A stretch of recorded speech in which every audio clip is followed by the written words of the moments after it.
Demi bisa belanja online, seorang asisten rumah tangga di Grogol, Petamburan, Jakarta Barat nekat mencuri uang majikan 10 juta rupiah. Sementara itu, seorang wanita pegawai ASN dirampok saat berkendara. Pelaku bawa kabur mobil korban.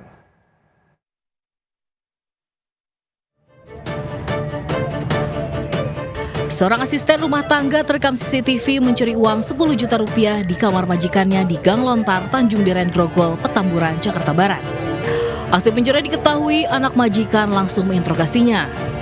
Saya sengaja saya tukerin karena takut oma butuh kalau belanja habis. Sempat berkelit, pelaku akhirnya mengakui perbuatannya setelah diperlihatkan bukti rekaman CCTV. Disaksikan Ketua RT, pelaku membuat surat pernyataan tidak akan mengulangi perbuatan dan berjanji akan mengembalikan uang yang diambilnya. Ironis, pelaku nekat mencuri untuk keperluan belanja online berupa baju dan sepatu. Dia ngambilnya buat belanja online shop. Jadi bukan buat kayak orang tuanya sakit atau apa, enggak. Kebutuhan pribadi Karena berarti. emang dia belanja online shopnya depan saya sekali bayar 300, 400, 500 gitu. Apa yang dibeli, Mbak? Baju, tas, sepatu. Pelaku telah dipulangkan ke kampung halaman dan tak lagi bekerja di rumah sang majikan. Dari Jakarta, Miftahul Gani melaporkan.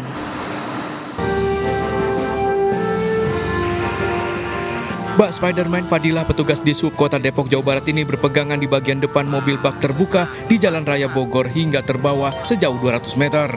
Peristiwa berawal saat Fadilah akan menghentikan mobil bak terbuka dengan muatan berlebih yang melaju zigzag dari Jakarta menuju ke Bogor.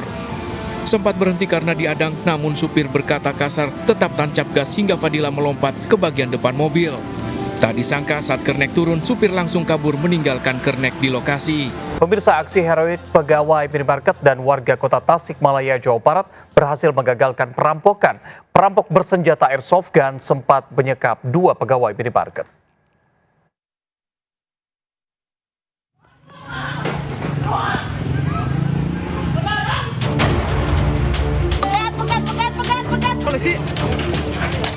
Perampok minimarket mengacungkan senjata airsoft gun untuk menakuti warga yang mulai berdatangan.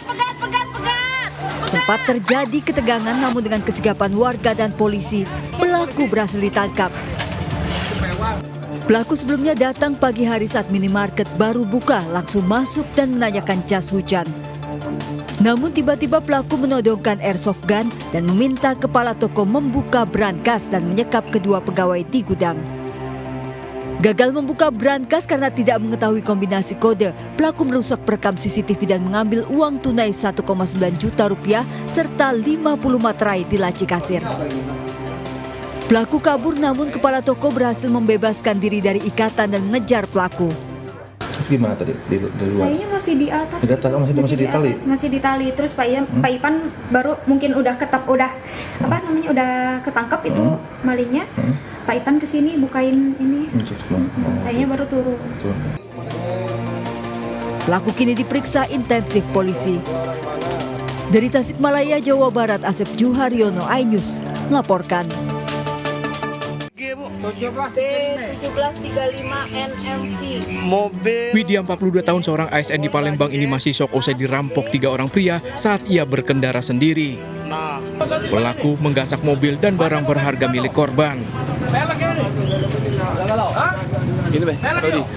Warga yang mengetahui kejadian ini sempat mengejar 1 dari 3 pelaku, akhirnya ditangkap polisi. Perampokan terjadi tak jauh dari flyover Simpang Jakabaring, Palembang. Korban yang sedang berhenti usai berbelanja tiba-tiba didatangi pelaku langsung masuk ke mobil menodongkan senjata tajam. Menurut keterangan dari si tersangka ya memang kenal dan memang berencana untuk ngambil barang mobil si korban. Polisi memburu 2 pelaku lain, sementara 1 pelaku yang diamankan merupakan otak perampokan masih dalam pemeriksaan. Dari Palembang, Sumatera Selatan, Firdaus melaporkan. Pagar laut misterius sepanjang 30 km terpasang di perairan Tangerang, Banten. Tidak berizin, pagar laut ini akhirnya dibongkar Kementerian Kelautan dan Perikanan. Pagar laut ini juga meresahkan para nelayan.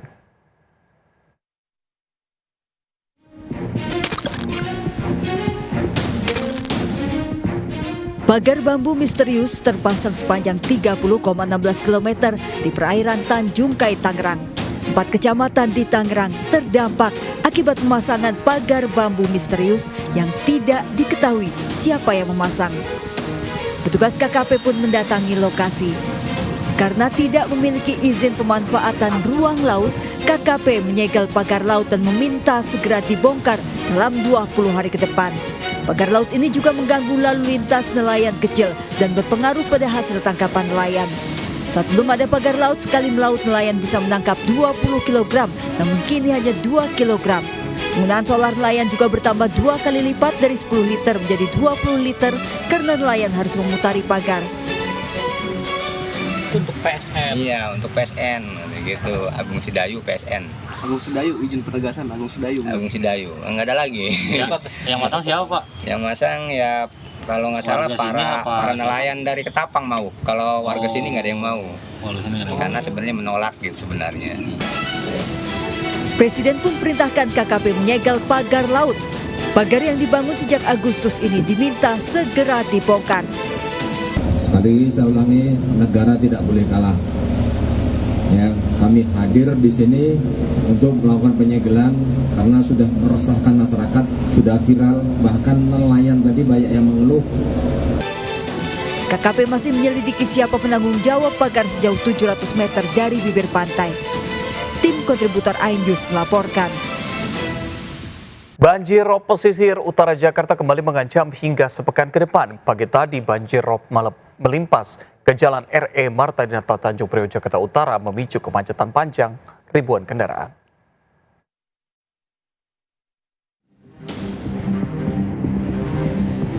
Ribuan kendaraan padat merayap di ruas jalan RE Marta Dinata Tanjung Priok Jakarta Utara pagi tadi.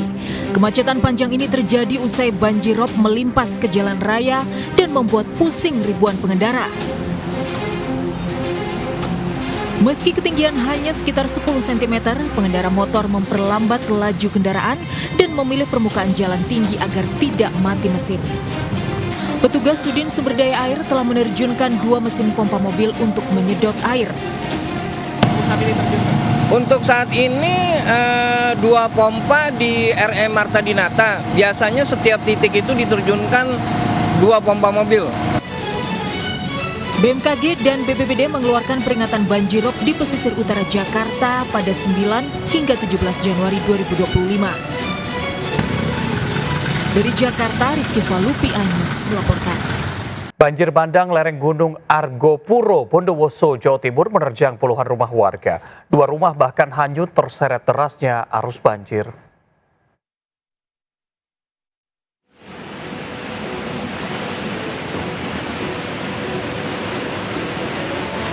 Banjir bandang lereng Gunung Argopuro, Bondowoso, Jawa Timur menerjang permukiman pada Kamis petang kemarin. Puluhan rumah di Desa Gunung Sari, Kecamatan Maesan tersapu banjir. 2 diantaranya hanyut rata dengan tanah. Air bah berasal dari lereng Gunung Argopuro usai hujan deras.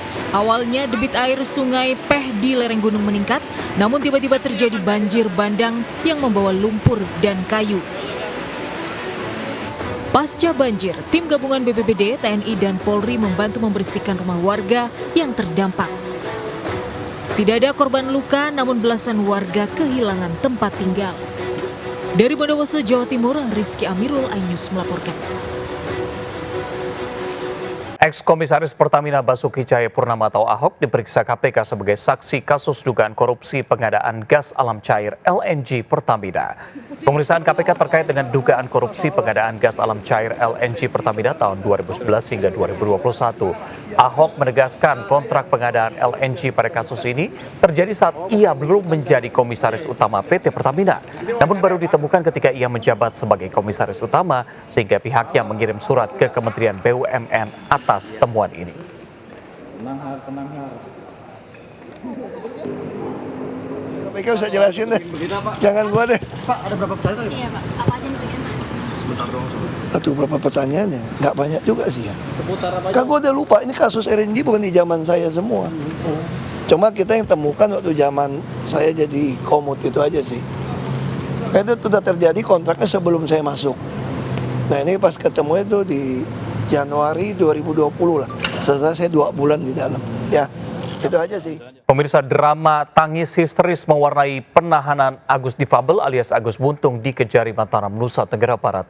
Meski berstatus sebagai tersangka, Agus menolak ditahan di rutan dan minta dijadikan tahanan rumah.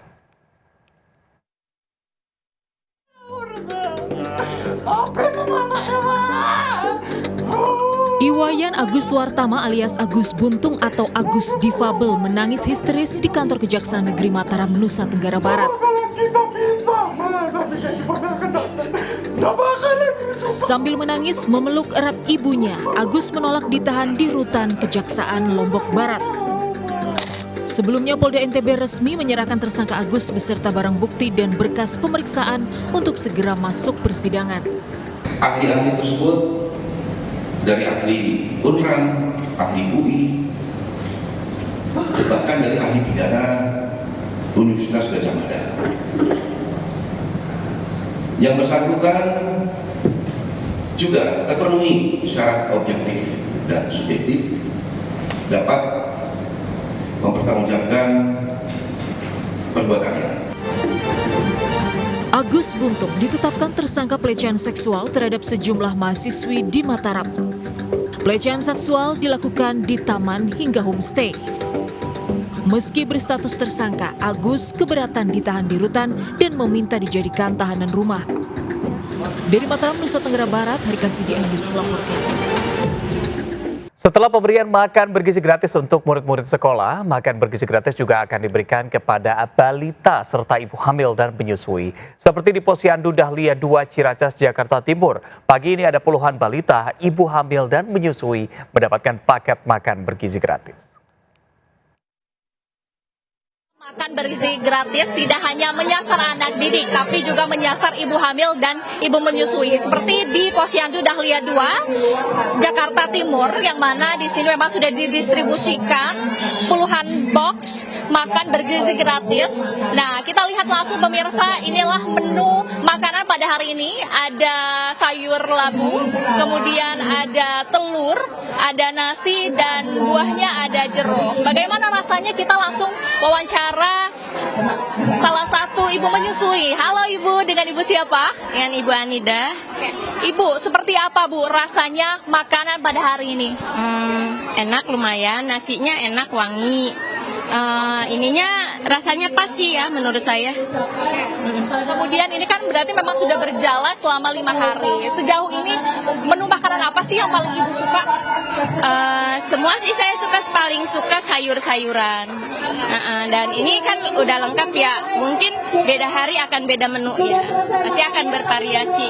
Hari ini telur dan sayur labu siam itu udah cukup. Terima kasih banyak ya. Selamat makan kembali. Pemirsa, tentu untuk makan bergizi gratis ini sudah memenuhi AKG atau angka kecukupan gizi bagi ibu hamil dan juga ibu menyusui. Dari Jakarta, Lamia Aulia, Jakarta Samsa Ainus melaporkan.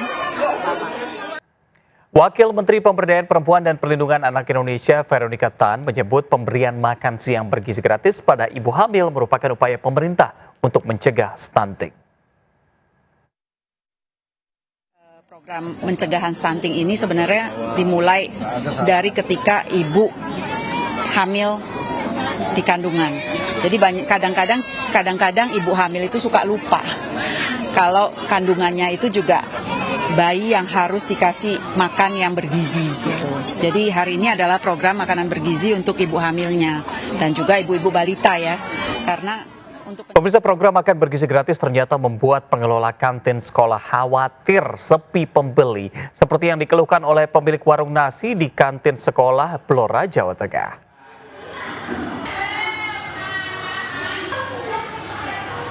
Para pengelola kantin sekolah khawatir omset mereka turun karena siswa sudah mendapat makanan gratis dari pemerintah. Selama ini pemilik kantin bisa mendapatkan hasil 200 hingga 300 ribu rupiah setiap harinya dari berjualan makanan dan minuman.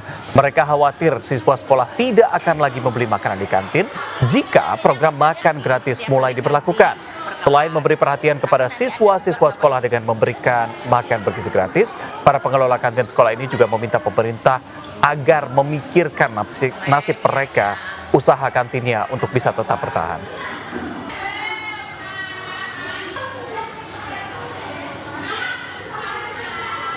Ya, cuaca buruk membuat harga cabai dan sayuran harus tinggi. Kita akan lihat informasinya berikut ini. Harga cabai makin pedas sejak awal tahun. Di pasar tradisional Kosambi, Kota Bandung, harga cabai rawit merah menembus Rp140.000 per kilo. Dari biasanya hanya Rp60.000 per kilo. Cabai merah keriting juga naik 30% menjadi Rp80.000 dari biasanya Rp60.000 per kilo. Sementara cabai rawit hijau Rp100.000 per kilo dari biasanya Rp60.000 per kilo. Pedagang mengaku sulit menjual cabai karena harganya yang selangit. Di Pasar Curug Agung Padalarang, Kabupaten Bandung, harga cabai rawit merah favorit para ibu menembus Rp120.000 dari biasanya Rp50.000 hingga Rp60.000 per kilo. Tak hanya cabai, harga bumbu dapur seperti bawang merah, bawang putih, dan sayuran naik sekitar 20 hingga 30%. Para pembeli berharap harga segera turun agar uang bulanan cukup untuk belanja kebutuhan hidup sehari-hari. Tim Liputan iNews melaporkan. Di tengah mahalnya harga kebutuhan pokok, dana bantuan sosial menjadi angin segar bagi warga. Di Pandeglang, Banten, warga rela berdesakan antri dana bantuan sosial Rp500.000. Bahkan ada yang sambil membawa bayi. Dana percepatan penanggulangan kemiskinan ekstrim ini digelontorkan untuk 2 bulan.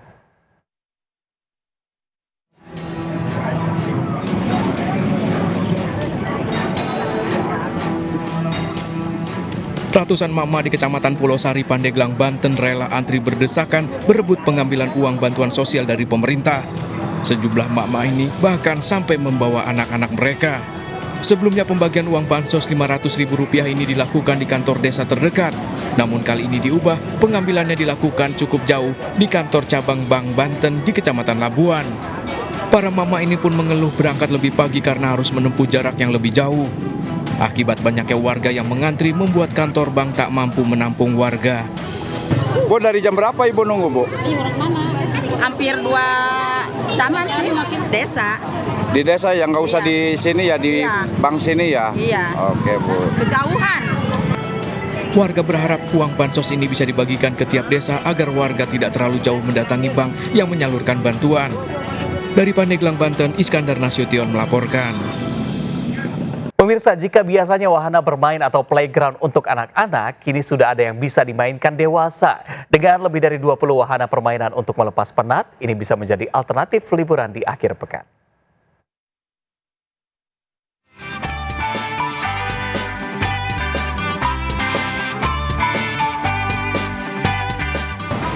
Pemirsa, hari ini saya mau cobain playground untuk orang dewasa terbesar yang pernah ada di Indonesia. Jarang-jarang kan ada playground orang dewasa. Ada sekitar 20 lebih wahana yang ada di sini. Penasaran seperti apa? Let's go! Taman bermain asal Finlandia ini menawarkan pengalaman bermain untuk semua usia. Dengan harga tiket kurang dari Rp200.000, Anda bisa bermain sepuasnya selama 2 jam dengan lebih dari 20 area bermain. Mulai dari bermain pinball raksasa, bola basket dengan berbagai rintangan, memanah, mengayuh sepeda, hingga yang menjadi favorit saya, bowling dengan menggunakan bola. Di sini pengunjung dituntut untuk bergerak aktif melalui berbagai aktivitas yang menyenangkan, karena tubuh yang aktif bergerak dipercaya bisa hilangkan stres. Gini kan kita udah capek kerja gitu ya, sibuk kegiatan sehari-hari. Jadi kalau ada wahana buat kayak gini tuh seru banget, ngilangin stres. Selain itu, tidak sedikit anak-anak yang mencoba wahana dan permainan di playground ini. Anak-anak bisa memanjat, berseluncur, berayun dengan bola, hingga bermain trampolin. Kalau saya, lebih suka berseluncur dengan ban seperti ini nih.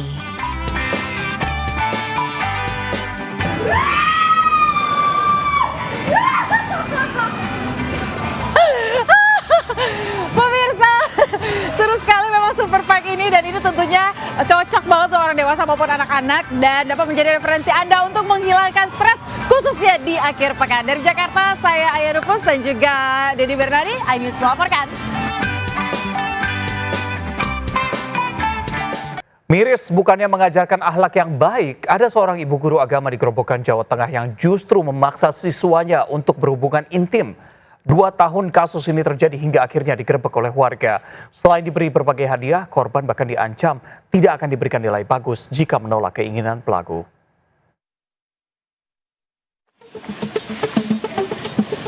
Didampingi keluarganya, YS mendatangi Lembaga Perlindungan Perempuan dan Anak Swatantra Pemda Grobogan, Jawa Tengah. Keluarga mengadukan ST, ibu guru berusia 35 tahun yang mengajar YS, diduga karena ST telah melakukan pelecehan seksual terhadap YS.